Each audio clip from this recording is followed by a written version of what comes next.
Welcome everyone.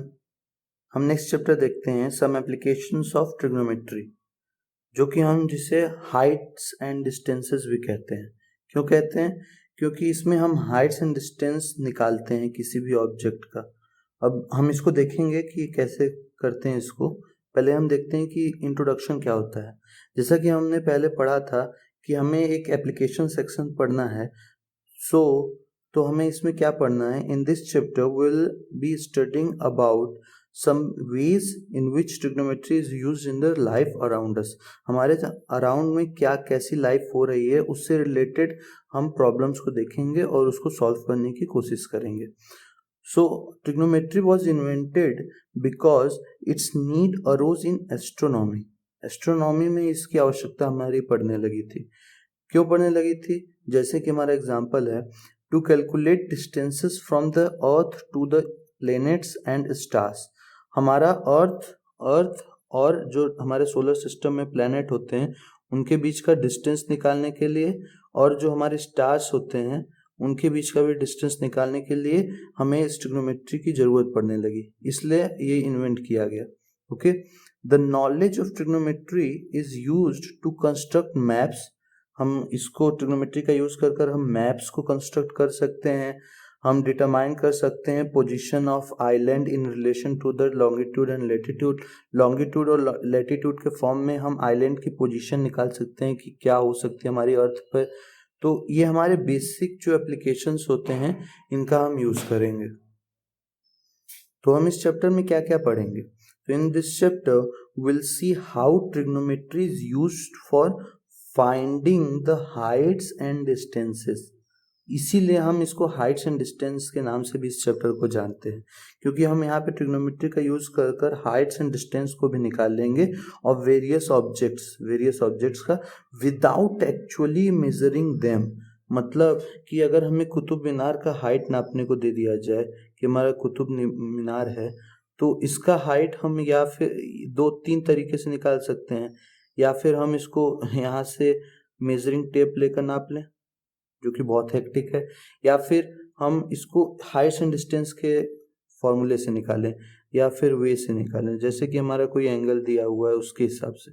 तो हम देखेंगे लेटर ऑन कि ये कैसे इसको करते हैं। तो इसका मतलब यही है कि हम हाइट्स एंड डिस्टेंस को निकालेंगे without actually measuring them.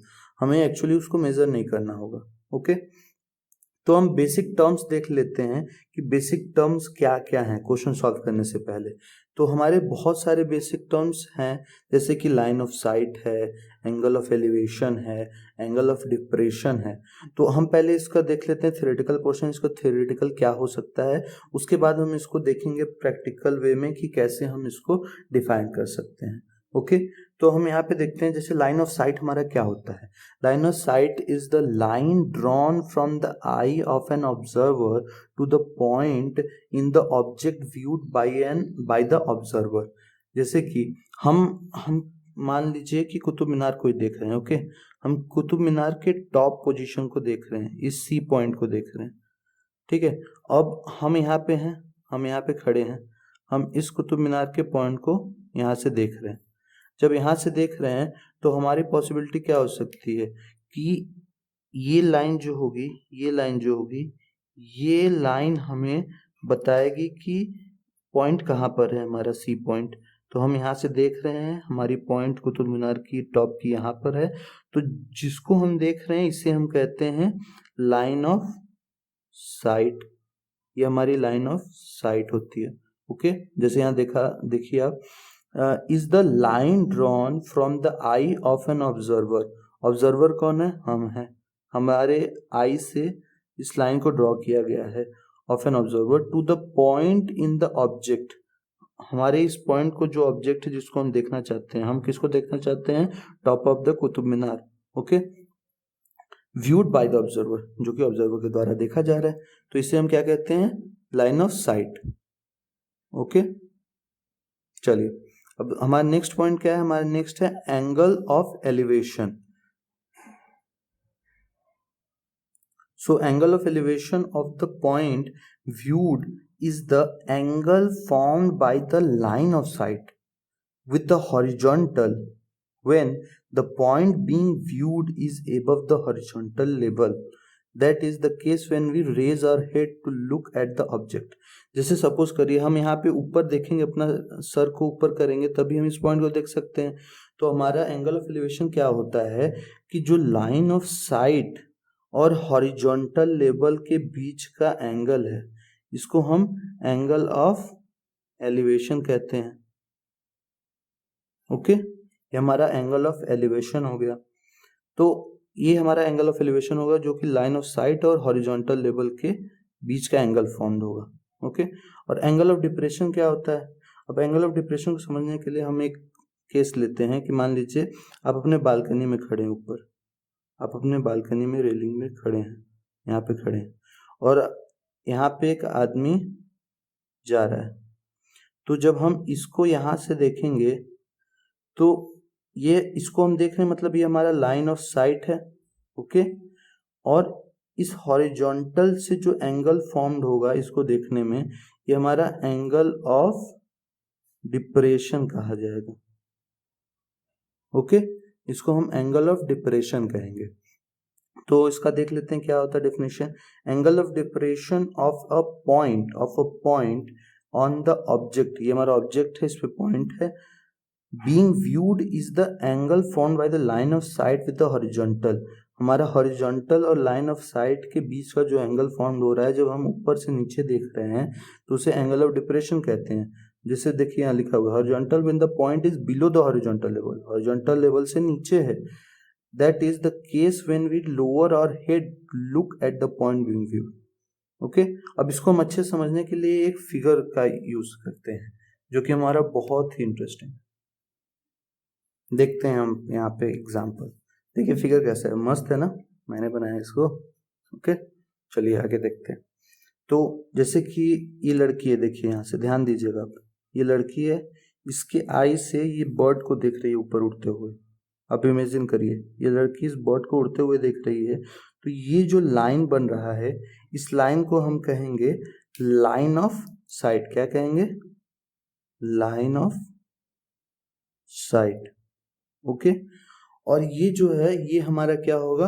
Horizontal level. ये हमारा क्या होगा? हॉरिजॉन्टल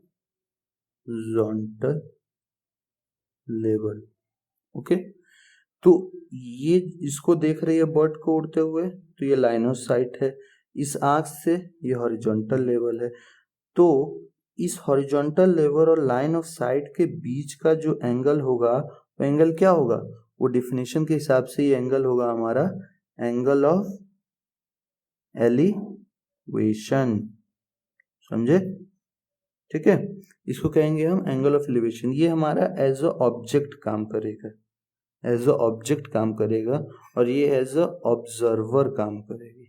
ओके, ये हमारा एंगल ऑफ एलिवेशन का प्रैक्टिकल हो गया एग्जांपल कि हमें देखिए आप लाइन ऑफ साइट हो गया, ये हॉरिजॉन्टल हो गया, इसके बीच का एंगल दिया हुआ है। तो यहाँ से हम नोटिस कर सकते हैं, अगर हमें पता करनी है कि कितने हाइट पे उठ रही है, अगर हमें एंगल ऑफ एलिवेशन मालूम है और ये मालूम है कि इस लड़की से हॉरिजॉन्टल डिस्टेंस कितना है, मान लीजिए x है, तो हम इस हाइट को निकाल लेंगे। ओके, किससे निकालेंगे? tan, अगर हम इसको थीटा मानते हैं एंगल ऑफ एलिवेशन को, तो tan theta is equal to, ये हाइट अगर हमारी y है, यहाँ से यहाँ तक, यहाँ से यहाँ तक क्या है, अगर y है, tan theta is equal to y upon x, तो हमारी हाइट क्या हो जाएगी? y is equal to x into tan theta. तो ये तो हाइट इस लड़की के आंख से हुआ, लेकिन ग्राउंड से कितना होगा? तो इस लड़की की जो हाइट होगी इसको भी हमें ऐड करना होगा। इस लड़की की हाइट मान लीजिए t है, तो ये प्लस t हो जाएगा इसमें, तो ये जो हमारा डिस्टेंस आएगा ये पूरा हाइट आ जाएगा हमारा। ओके, चलते हैं नेक्स्ट देखते हैं एंगल ऑफ डिप्रेशन क्या होता है।